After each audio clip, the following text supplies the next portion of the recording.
التعليم والتذكر والتذكير والنفع والانتفاع والإفادة والاستفادة والحث على التمسك بكتاب الله وسنة نبيه والدلالة إلى الخير والدعاء إلى الهدى ابتغاء مرضات الله وقربه وثوابه آمين اللهم آمين.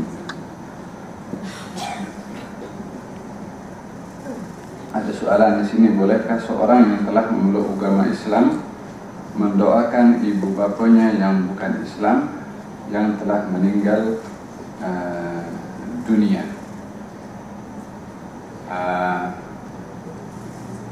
Bila mana sudah meninggal dunia, maka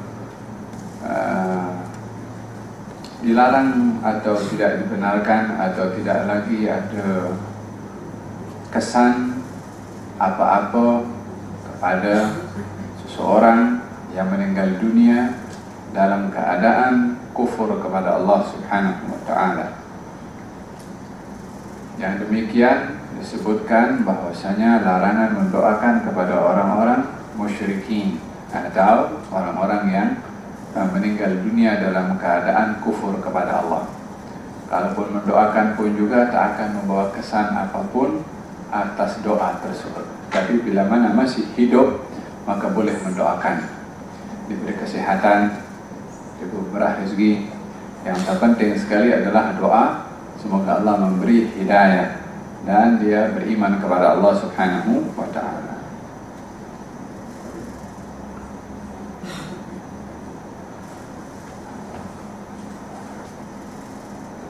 Tapi kita sampai kepada ayat yang surat Al-Isra.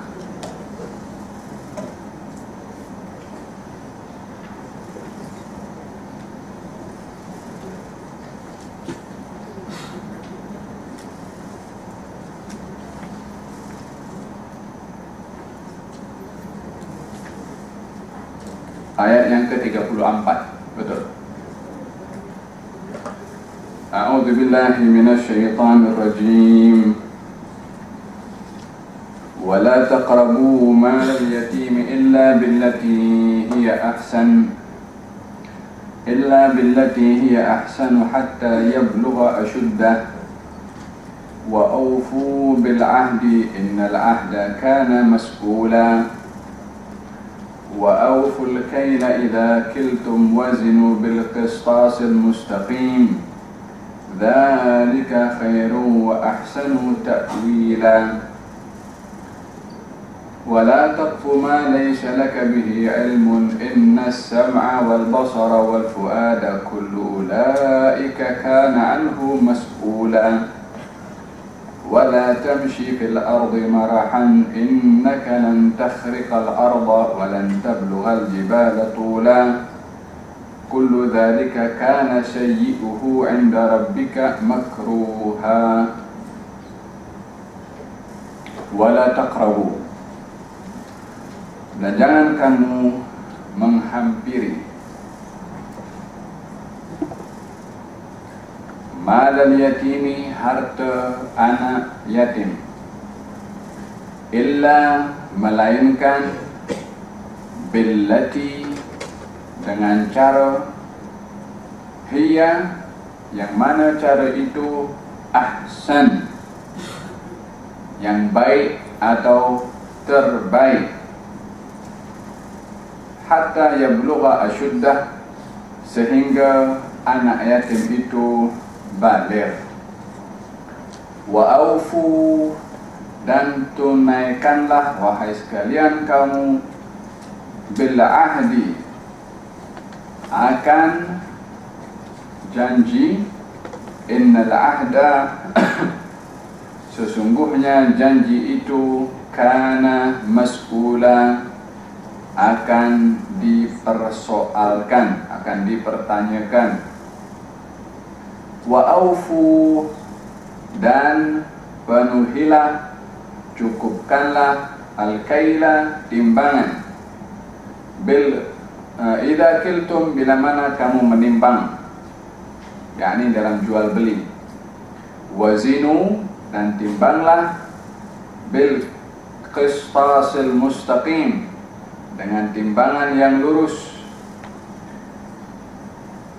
Dzalika khairu wa ahsanu ta'wila, yang demikian itu yakni menimbang dengan tepat dan lurus adalah baik, wa ahsanu ta'wila, dan ta'wila ini ma'al, di masa akan datang kamu akan diganjar oleh Allah Subhanahu wa taala. Wala taqfu, jangan kamu berkata, ma laisa, apa-apa yang kamu tak punya, laka bihi ilmun, tak punya ilmu. Jangan bercakap pada perkara yang kamu tak tahu. Inna sam'a, sesungguhnya pendengaran, wal basara, penglihatan, wal fuada, dan juga hati, kullu ulaika, kesemuanya itu, kana anhu mas'ula, akan dipertanyakan. Wala tamshi, jangan kamu berjalan, fil ardi, di atas muka bumi ini, marahan, sombong.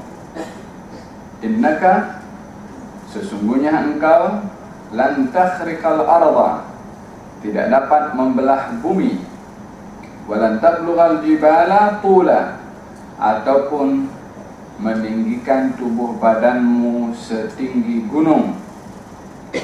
Kullu dzalika, semua perkara yang disebut sebelum itu, kana sayyi'uhu 'inda rabbika makruha, adalah perbuatan yang dibenci di sisi Tuhanmu. Masih menyentuh tentang perhubungan di antara manusia, yang saya ingat dalam kelas yang lalu saya perbahaskan bahwasanya hukum hakam di dalam syariah yang menyentuh kepada ibadah tulen antara kita dengan Allah Subhanahu wa taala secara langsung itu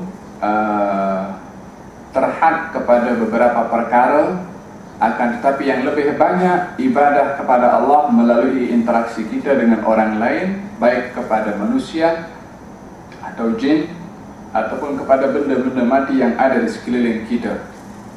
Ini lebih banyak interaksi kita dalam ibadah kepada Allah melalui sekeliling kita. Dia berbeza dengan ibadah kepada Allah secara langsung, seperti salat. Dia tak ada kaitan dengan makhluk yang ada di sekeliling, seperti puasa, seperti haji umpamanya. Tapi selain daripada perkara-perkara yang saya sebutkan itu, ibadah kepada Allah melalui hubungan kita dengan sekeliling kita, dengan manusia, dengan berbagai peringkatnya, ibu bapa, jiran, anak yatim, fakir miskin, kemudian kerabat dan lain sebagainya. Hubungan antara manusia dengan lingkungan, dengan persekitaran, cuaca, dengan sungai, dengan lautan, dengan hutan. Dia hubungan kita itu ibadah kepada Allah melalui ini makhluk. Apa yang patut kita buat ibadah kepada Allah melalui lautan? Apa yang patut kita buat ibadah kepada Allah melalui sungai? Seperti tak boleh buang sampah di sungai. Yang kenapa tak boleh buang sampah di sungai? Sungai boleh kotor, sungai entah beracun, entah sungai itu akhirnya penuh menjadi naik yang banjir, membawa malapetaka kepada orang. Kita tak boleh potong pokok di gunung karena boleh menyebabkan tanah longsor, akhirnya mendatangkan mudarat. Dalam Al-Quran Allah berfirman, "Zaharal fasadu fil barri wal bahri bima kasabat aydin nas." Telah timbul kerosakan di atas muka bumi ini, di mana al-bar, daratan. Apa saja daratan? Itu gunung, kemudian cuaca ini juga, itu kilang yang keluarkan itu punya asap yang merosakkan jiran-jiran sekeliling boleh mendatangkan penyakit, kilang-kilang yang boleh mengeluarkan zat kimia, merosakkan lapisan ozon sehingga panas itu lebih daripada sepatutnya, itu di daratan. Zaharal fasadu fil barri, di daratan. Timbul kerosakan di atas daratan. Kemudian zaharal fasadu fil barri wal bahri, dan juga di lautan. Lautan ini gabungan daripada laut dan juga sungai, karena sungai dan laut pada akhirnya adalah merupakan satu perairan yang mempunyai hubungan satu dengan yang lain. Orang buang sampah di situ, orang tuangkan minyak di dalam lautan situ sehingga berjuta ikan mati di situ. Orang tak boleh manfaatkan air sungai diminum dengan bersih. Kenapa dahulu tak ada orang bermasalah daripada minum air terus daripada bawah boleh minum? Sekarang masuk kilang dulu, dicuci dulu itu air, bagi ubat dulu supaya baru disalurkan ke dalam rumah. Air sungai dulu terus boleh minum. Siapa yang merosakkan itu semua? Manusia. Sebab apa manusia merosakkan? Tak beribadah kepada Allah melalui alam sekitar. Ibadah kepada Allah dia bukan hanya terhad kepada ibadah ritual sahaja. Ada ibadah kita kepada hutan, ibadah kita kepada Allah melalui hutan, ibadah kita kepada Allah melalui cuaca, ibadah kita kepada Allah melalui lautan, ibadah kita kepada Allah melalui sungai. Faham tu? Idan kebanyakan ibadah yang Allah suruh manusia itu beribadah kepada Allah dan amat berat untuk melakukannya adalah ibadah manusia melalui perhubungan dengan ciptaan Allah yang ada di sekeliling. Faham dong? Ini sekarang disebutkan dalam ayat yang ke-34, ibadah kepada Allah melalui makhluk yang lain. Siapa? Al-yatim. Wala taqrabu, jangan kamu menghampiri. Bila mana menghampiri saja itu tidak diperbolehkan, apatah lagi melakukannya. Saya tak akan ulang balik sebab sudah saya bahas dalam ayat yang sebelum ini berkenaan dengan wala taqrabu az-zina, jangan kamu menghampiri zina. Apa saja mukaddimah yang menghantarkan kepada perzinaan, menghampirinya saja kita sudah dilarang, apatah lagi melakukan perbuatan yang menghampirkan seseorang itu kepada zina, apatah lagi zinanya, maka adalah larangan yang begitu jelas dari Allah Subhanahu wa taala dan hukuman yang begitu besar dari Allah Subhanahu wa taala. Wala taqrabu. Kenapa larangan ini disebutkan oleh Allah dengan sebutan jangan kamu menghampiri? Karena orang yang menghampiri mudah tergelincir. Yang tidak menghampiri jauh daripada ketergelinciran. Allah tak mau tergelincir. Kata pepatah mengatakan sedia payung sebelum hujan.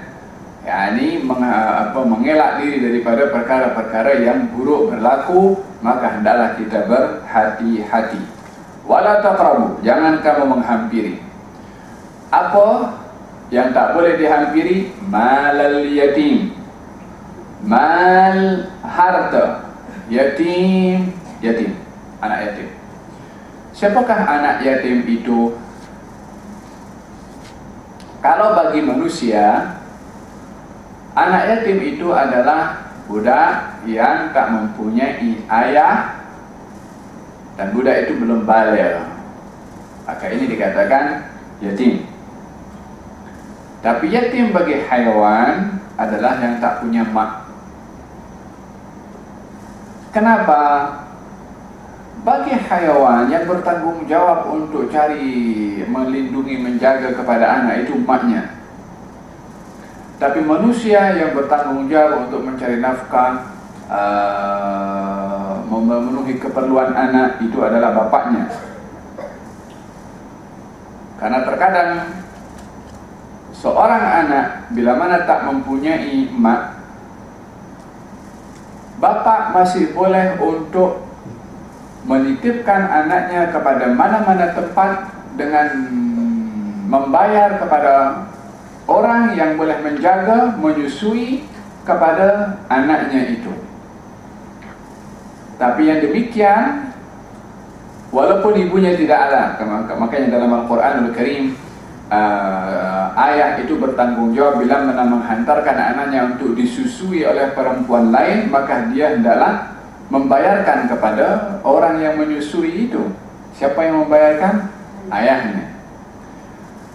Oleh kerana tanggung jawab nafkah dan tanggung jawab penjagaan di masa kecil itu adalah tanggung jawab ayah, maka bagi manusia anak yatim adalah anak, baik itu laki-laki atau perempuan, yang kehilangan ayahnya sebelum baligh. Tapi bagi hayawan adalah yang tak mempunyai ibu atau mak, karena maknya yang menjaga kepada hayawan atau anaknya tersebut. Ini arti yatim. Yatim itu dikatakan yatim sampai baligh. Bila mana sudah baligh, maka tidak lagi dikatakan yatim. Apa yang patut kadang-kadang kita pun juga nampak anak sudah umur 12-13 tahun sudah baligh, adakah dia bertanggung jawab kepada semua harta yang diwarisi oleh anak yatim itu daripada ayahnya yang meninggal dunia, sehingga boleh diuruskan syarikat ke atau macam mana ke? Mungkin kalau ayahnya memang orang berada, maka dalam hal ini Asy-Syariah memberikan beberapa uraian. Yakni dalam surat An-Nisa, Allah Subhanahu wa taala berfirman, wa atul yatama amwalahum wa la tatabaddalul khabitha bit-tayyib wabtalul yatama dan ujilah anak-anak yatim itu sehingga dia sampai kepada peringkat baligh. Bila mana sudah baligh, serahkan hak milik anak yatim itu yang diwarisi daripada ayahnya yang meninggal dunia. Yakni anak yatim yang ayahnya meninggal dunia, ayahnya mempunyai kekayaan, selagi anak yatim itu belum baligh, maka yang menguruskan harta anak yatim itu, yang dia itu anak yatim mewarisi harta itu daripada ayahnya, yang menguruskan adalah wali kepada anak yatim itu, datuknya umpamanya, atau sesiapa saja kalau memang sudah ada surat wasiat daripada ayahnya atau almarhum yang meninggal dunia. Maka yang menguruskan semua kekayaan harta anak yatim yang merupakan warisan daripada orang tuanya adalah wali kepada anak yatim itu. Ini bila mana dalam warisan. Tapi dalam rumah anak yatim diletakkan di rumah anak yatim. Siapa yang menjadi bertanggung jawab kepada anak yatim itu? Pentadbir kepada rumah-rumah anak yatim, sumbangan orang yang memberi. Semua itu harta yang disumbangkan untuk rumah anak yatim adalah untuk kepentingan anak yatim, maka menjadi hak milik dan kepentingan mereka. Tetapi oleh kerana mereka masih namanya anak yatim, maka mereka tidak dapat menguruskan duitnya sendiri. Maka oleh kerana mereka itu belum mampu menguruskan duitnya sendiri, orang lain yang menguruskan, baik itu walinya atau sesiapa yang bertanggung jawab kepada anak yatim tersebut. Tapi bila mana anak yatim sudah baligh, wali kepada anak yatim itu, orang yang menjaga, yang menguruskan anak yatim dan harta anak yatim, perlu menguji kelayakan anak yatim untuk meneruskan atau mengelola harta miliknya sendiri, bermula daripada dia baligh. Sebab secara otomatik sudah bila mana budak itu baligh, maka seluruh harta yang menjadi hak milik kepada anak yatim mesti diserah kepada anak yatim itu. Bila mana belum baligh, dia tak mampu tak boleh untuk mengelola itu duit, maka dipegang oleh orang yang menguruskan. Bila mana sudah baligh, kena mesti diserahkan kepada anak yatim tersebut dengan syarat dengan syarat si wali penjaga kepada anak yatim itu menguji terlebih dahulu kepada anak yatim itu akan kemampuannya mengelola duit miliknya. Bila mana anak yatim itu mampu untuk mengelola duitnya sendiri, karena mesti diserahkan kepadanya. Atau mendapati anak yatim itu tidak mampu untuk mengelola duitnya, maka dalam hal ini masih diteruskan cara pengurusan itu kepada wali, kepada anak yatim tersebut untuk menguruskan uang milik harta anak yatim itu. Contoh ketidakupayaannya disebabkan oleh karena tak ada kelayakan, tak ada keahlian, tak ada kepakaran, atau anak itu adalah anak yatim yang sudah balik tetapi agak tidak waras umpamanya, safi, yang tak boleh menguruskan, maka dalam hal ini diteruskan cara pengurusan harta itu kepada orang yang menjaga kepada anak yatim tersebut. Wabtalul yatama hatta idza balaghun nikah. Ujilah anak yatim itu bila mana dia sudah sampai kepada usia atau sampai kepada keadaan yang dia boleh untuk menikah. yakni bila mana sampai usia baligh. Bila mana baligh diuji, mampu menguruskan duit miliknya, semua duit yang diserahkan. Kalau anak yatim itu mampu menguruskan, tapi dia kata kepada walinya, aku serahkan kepada engkau untuk menguruskan duit aku, maka dalam hal ini adalah hak anak yatim itu diserahkan kepada wali yang menjaga atau kepada orang lain. Tapi pastinya bila mana sudah sampai kepada usia baligh dan si anak yatim itu mampu mentadbir uangnya, duitnya, kekayaannya sendiri, maka semua diserahkan kepada anak yatim tersebut. Bila mana sudah sampai kepada usia baligh. Ini berkenaan dengan masalah harta anak yatim. Bila mana dijaga oleh penjaga kepada anak yatim tersebut. Dia sistemnya agak berbeza antara harta anak yatim yang didapat melalui warisan dengan harta anak yatim yang didapat melalui sumbangan di rumah-rumah anak yatim.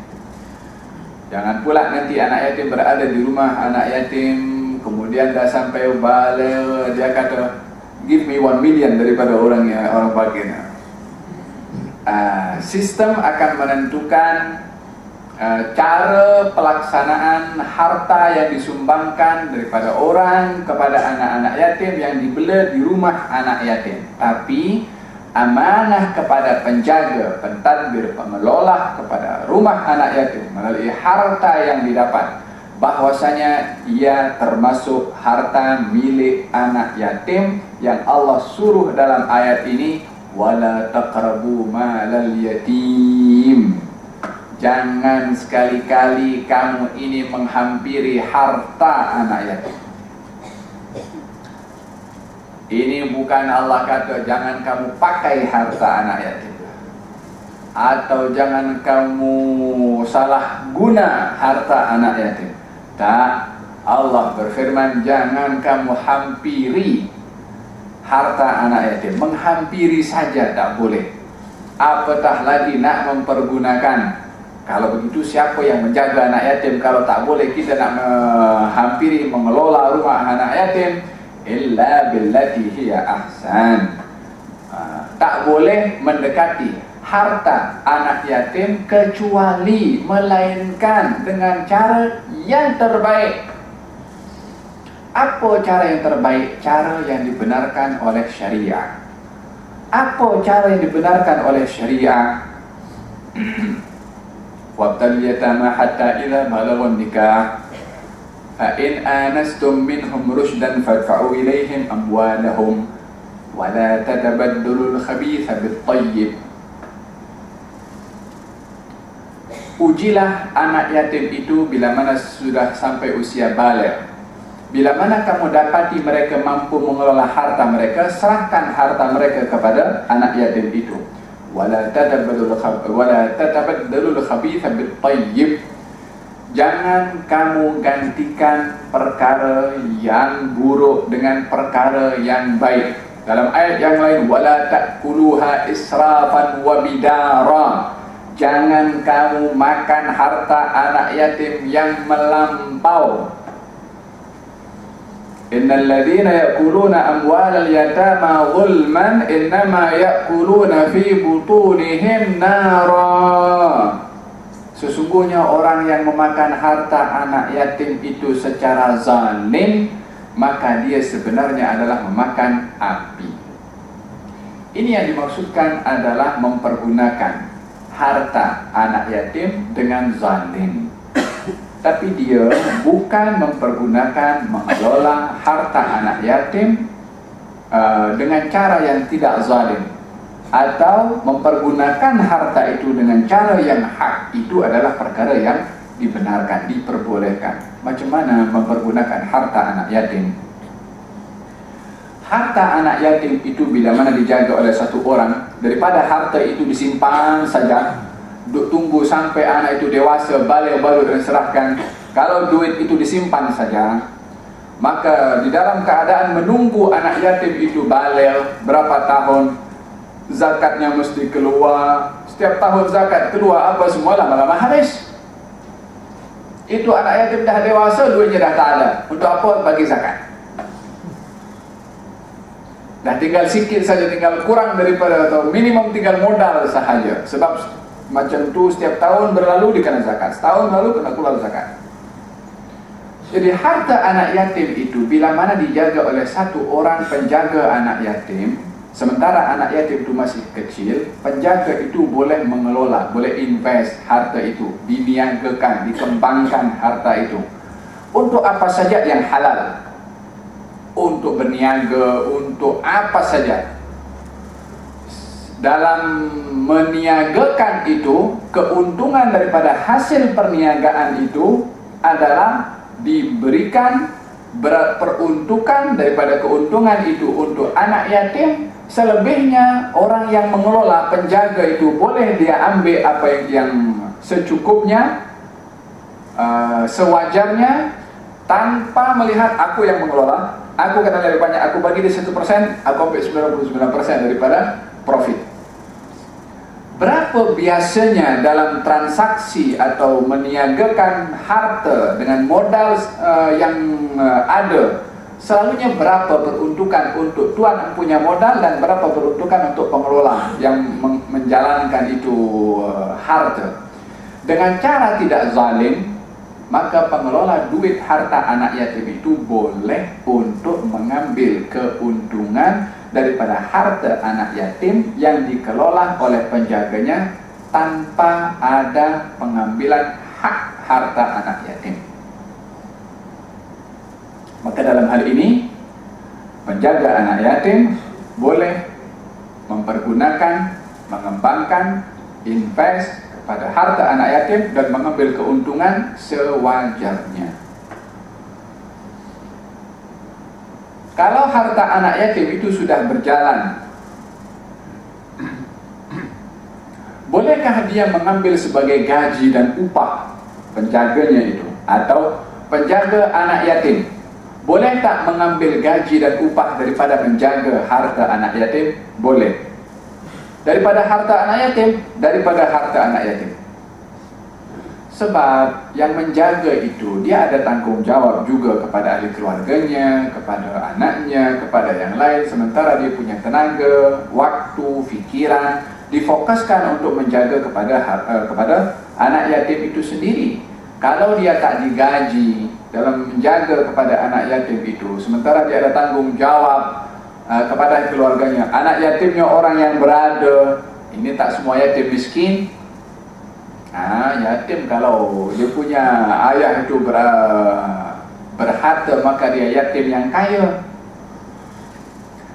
Maka orang yang menjaga kepada anak yatim boleh mengambil gaji daripada harta anak yatim sebagai upah kepadanya dalam penjagaan kepada anak yatim dan harta anak yatim, sesuai dengan gaji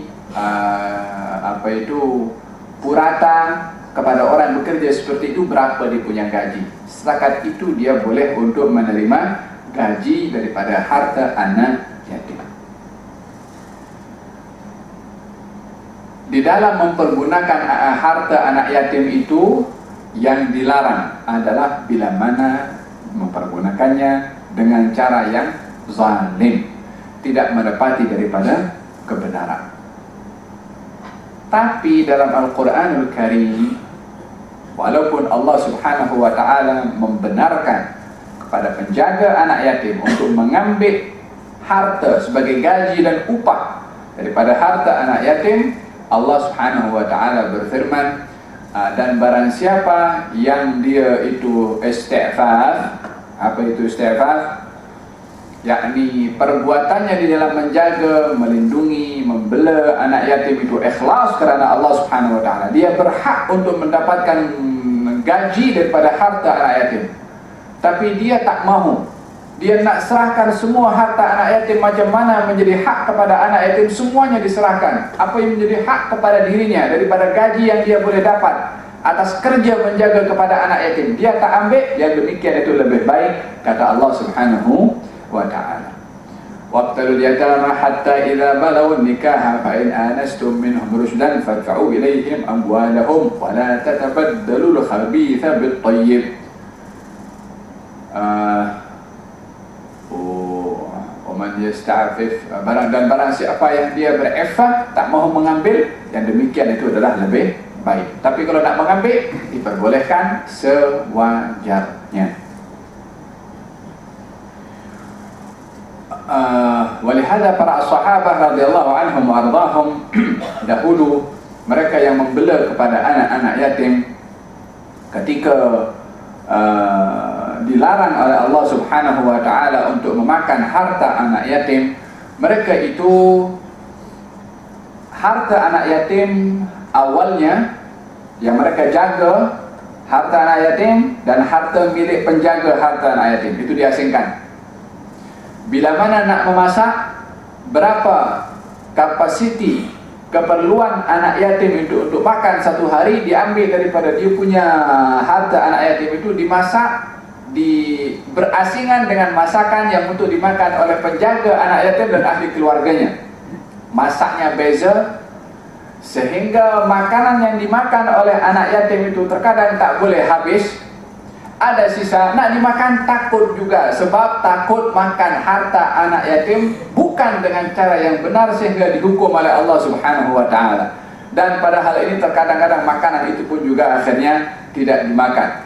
Sampai sedemikian mereka para sahabat berhati-hati untuk tidak mencampur adukkan harta miliknya dan ahli keluarganya dan harta anak yatim. Bila nak masak, masak berasingan, nak makan, makan berasingan. Baru turun firman Allah Subhanahu wa ta'ala yang memperbolehkan untuk makan bersama dengan anak yatim makanannya, yakni tak perlu diasingkan, dengan cara yang wajar, yakni tak adalah macam nak terlalu sampai sedemikian, tapi sewajarnya tanpa kita menzalimi satu sen pun daripada harta anak yatim. Oleh karena demikian Allah berfirman, wala taqrabu, jangan kamu menghampiri malal yatim, harta anak yatim. Baginda Rasulullah sallallahu alaihi wasallam dalam Sahih Muslim berkata kepada seorang bernama Abu Dzar Al-Ghifari, ya Aba Dzarrin, wahai Abu Dzar, inni araka dha'ifan, saya tengok kamu ini lemah. Lemah itu bukan dalam kekuatan, lemah bukan karena usia tua. Ada kalanya orang itu lemah dalam menerajui satu tugasan tertentu yang dia tak mampu untuk menerajui pekerjaan tersebut.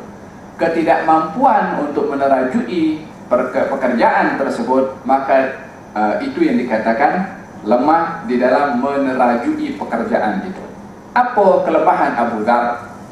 Kata baginda Rasulullah, wahai Abu Dzar, saya tengok kamu ini lemah dalam satu pekerjaan. Apa? Nanti akan dijelaskan oleh Nabi. Wa inni uhibbu laka, saya ini suka perkara baik yang kamu dapat. Macam mana saya suka perkara baik itu aku dapat, yani macam mana aku nak dapat kebaikan, perkara yang sama aku nak kamu dapat macam aku dapat. La ta'muranna ala ithnain, jangan kamu menjadi amir, menjadi ketua di antara dua orang. Jangan jadi ketua, jangan jadi bos, jangan jadi atasan, jangan jadi pengurusi. Apa saja tugasan yang mengurus orang lain, walaupun dua orang. Nabi berkata kepada siapa? Kepada Abu Dzar. Pasal apa Nabi kata begitu kepada Abu Dzar? Sebab Nabi tahu Abu Dzar tak mampu dia. Kalau dia mendapatkan tugasan dua orang saja, dia jadi pengetua, dia tak boleh bertanggung jawab kepada kedua orang. Dia yang akan dipertanggungjawabkan oleh Allah Subhanahu wa ta'ala. Sehingga pertanggungjawaban Abu Dzar kepada Allah bila mana tak ditunaikan hak dia menjadi ketua kepada dua orang, akan dihukum oleh Allah. Nabi nak Abu Dzar tak dihukum oleh Allah Subhanahu wa ta'ala. Makanya Nabi kata, kamu jangan jadi ketua. Sebab Nabi tahu dia tak akan mampu.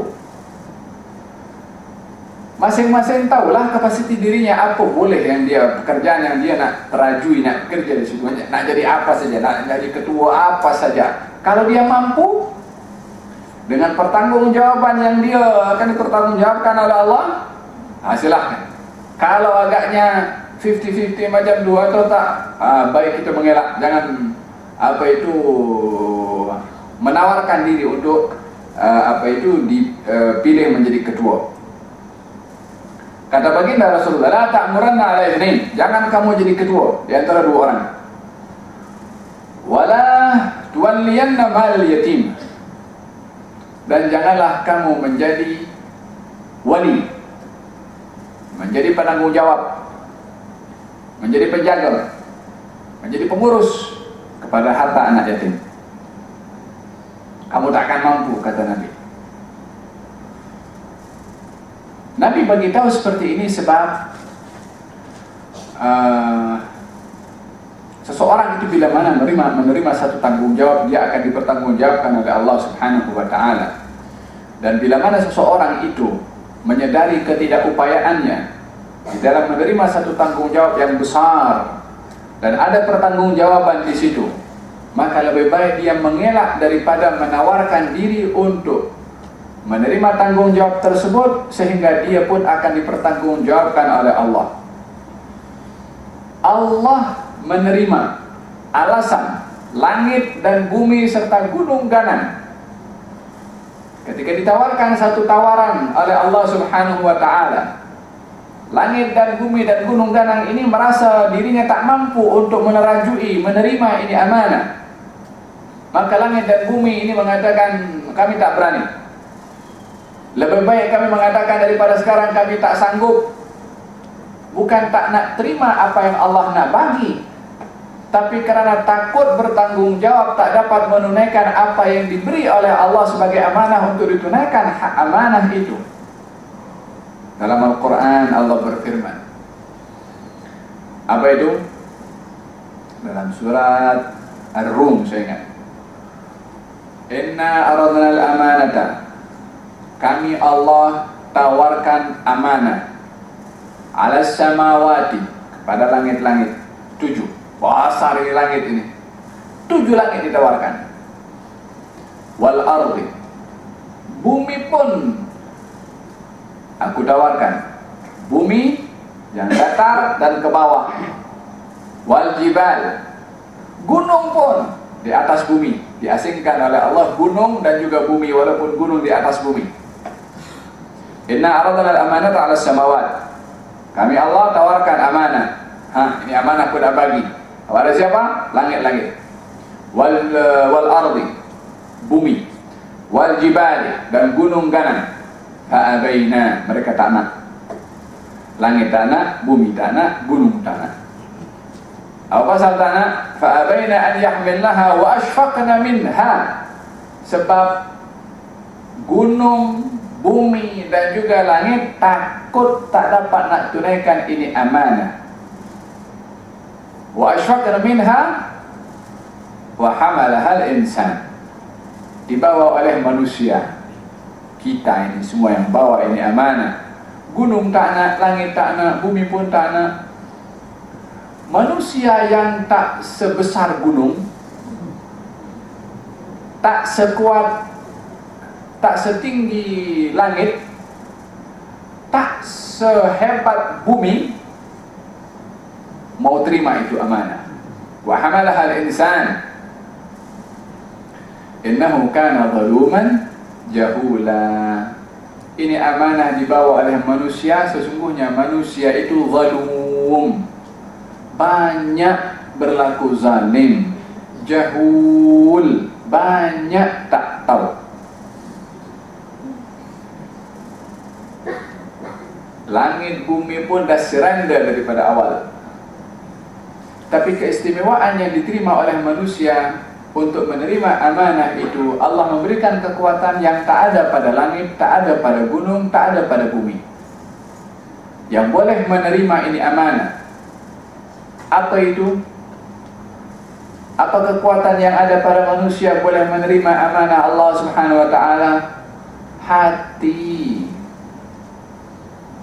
Qalbul insan ini yang boleh terima amanah Allah, untuk paham firman Allah, untuk menghayati maksud tujuan ciptaan Allah di atas muka bumi ini. Hati yang boleh terima. Oleh hadza dalam hadis qudsi Allah berfirman, langit tak boleh nak tempatkan aku tepat kepada tempatnya, bumi tak boleh nak tempatkan aku tepat kepada tempatnya, tapi yang boleh tempatkan aku kedudukan sebagai Tuhan hanya hati manusia. Hati itu yang kecil sangat dalam tu, kalau tengok kecil, dia bukan hati seperti itu. Sifat kepada hati yang ada hubung kait dengan hati yang fisikal itu. Kita kalau nak tengok,